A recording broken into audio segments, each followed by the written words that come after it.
हर घर की ये कहानी है जनाब, सास बड़ी सख्त है, ओहो हो सास तो जीने नहीं दे रही, मर जाए।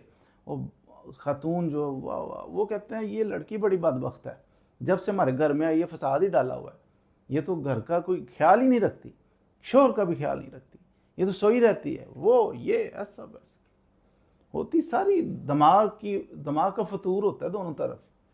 ना सास बुरी होती है ना बहू बुरी होती है, सिर्फ एक साइकोलॉजिकल हमारे अंदर को ड्रामा चल रहा होता है। हम उसे सास समझ रहे, माँ नहीं समझ रहे, एक बुजुर्ग नहीं समझ रहे, और वो हमें बेटी नहीं समझ रही, बहू समझ रही है। तो ये दिमाग दुरुस्त हो जाए, सोच दुरुस्त हो जाए ना, तो फड्डे हैं ही नहीं, घरों के अंदर लड़ाइयां हैं ही कोई नहीं।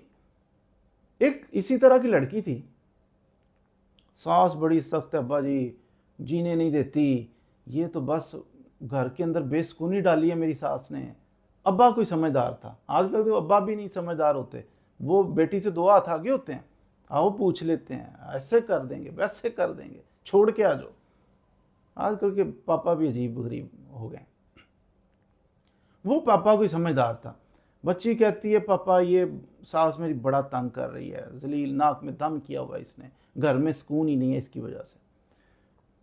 पापा हकीम थे, उन्होंने कहा अच्छा बेटा मसला ही हल कर देते हैं। हकीम भी था, समझदार भी था, दाना था, बेटी का घर भी बसाना था उसने। बेटी नादान थी, कहता बेटा आना मेरे पास, मैं हल निकाल दूंगा आपको। वो बेटा मिलने गई, कहते जी अब्बा जी हल निकालें। उन्होंने कहा अच्छा पुड़ियाँ सी बना दी ना, वो ऐसे ही कोई चीनी की पुड़ी बना दी, कोई नमक की पुड़ी हल्की फुल्की ना ऐसी लाइट सी, तो वो बना दी पुड़ियाँ। उसने 30 पुड़ियाँ बना दी। उसने कहा ये 30 पुड़ियाँ जहर है इनके अंदर, हल्का हल्का जहर है, ऐसा जहर नहीं है कि आपने डालना है तो खाते ही मर जाएगी आपकी सास, तो हल्का सा जहर है। तो आपने रोज़ाना उसको जब सालन देना है ना, या कुछ चावल देना है, उसके ऊपर ये ऐसे कर देना बस, तो उसको दे देना। आहिस्ता आहिस्ता 30 दिन में ये कोर्स पूरा होना है और उसने मर जाना है, जान छूट जाएगी, खुशहाली आ जाएगी, मज़े आ जाएंगे। कहती ठीक है पापा ऐसे ही करूँगी।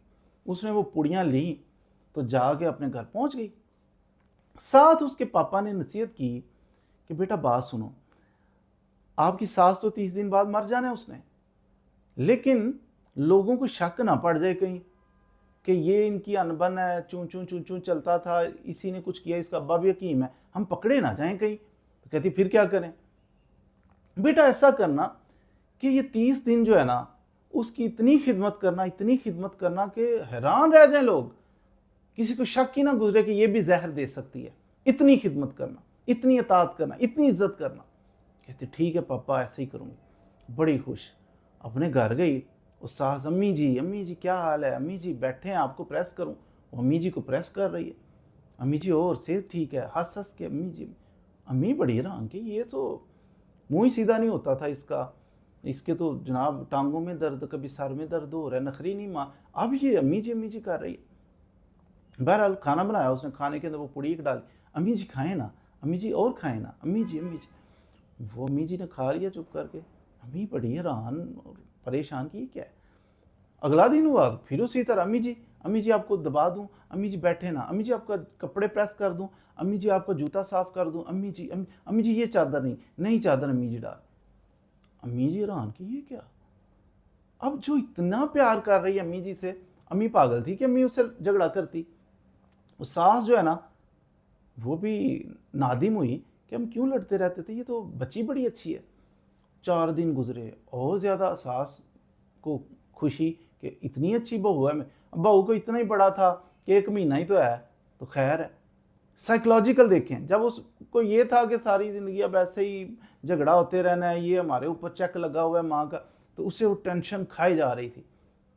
अब उसको टेंशन उड़ गई है कि 1 महीने के बाद ख़त्म हो जाएगी, घर खाली हो जाएगा, मैं इंजॉय करूँगी। उसने बड़ी खिदमत, कोई आ रहा है कोई जा रहा है, घर की सफाई, अम्मी जी ठीक है, यस ओके। 30 दिन गुजरे ना, और ना तो कुछ नहीं था, पुड़ियों के अंदर तो जहर था ही नहीं।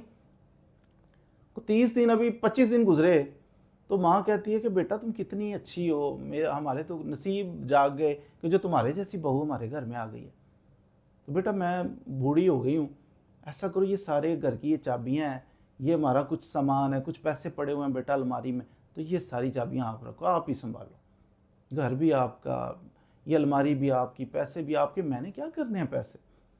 तो मैं तो बस आपको बेटा देख देख के खुश हूँ, अपने बेटे को आपको देख के खुश हूँ, दुआएं कर अल्लाह अल्लाह करती हूँ, आपके लिए दुआएं करती हूँ, मेरे लिए यही काफ़ी है बेटा, मैंने क्या करना है माल दौलत ये वो, अल्लाह मेरी बेटी को खुश रखे। वो टेंशन में पड़ गई कि ये बूढ़ी औरत ने सारा कुछ ही मुझे दे दिया, घर की चाबियां भी दे दी, पैसा भी दे दिया, घर मेरे हैंड ओवर कर दिया, ये कितनी अच्छी है। मेरी खैर का इतना तो मेरे अब्बा ने नहीं किया, मेरे अब्बा ने तो अपना घर नहीं दिया, और ये जिसको मैं बुरा समझती उसने अपना घर भी दे दिया, अपना बेटा भी दे दिया, पैसा भी दे दिया, सब कुछ दे दिया। बड़ी नादम हो, मर गए। ये तो बड़ी शानदार सास थी, मैंने जहर दे दिया इसे। वो भागी भागी अब्बा जी के पास गई, अब्बा जी बड़ी गलती हो गई। अब्बा जी क्या गलती हुई?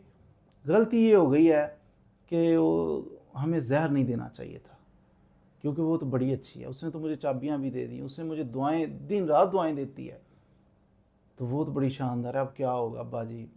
वो अब्बा जी का बेटा इधर आओ, वो दरअसल जहर था ही नहीं, सिर्फ मैंने तुम्हें एजुकेट करने के लिए किया था कि बेटा आप अपना अखलाक इतना दुरुस्त कर लो, इतना अच्छा कर लो कि अगला बंदा आपसे कोई भी पागल नहीं होता। जब आप अच्छे हो जाते हो ना, किसी के साथ मुस्कुराते हो, उसके काम आते हो, उसकी खैर खाई करते हो, तो फिर साफ सुथरे रहते हो, तो कोई पागल है कि आपसे झगड़ा करेगा, आपको गलत मलत बोलेगा? ऐसा नहीं होगा।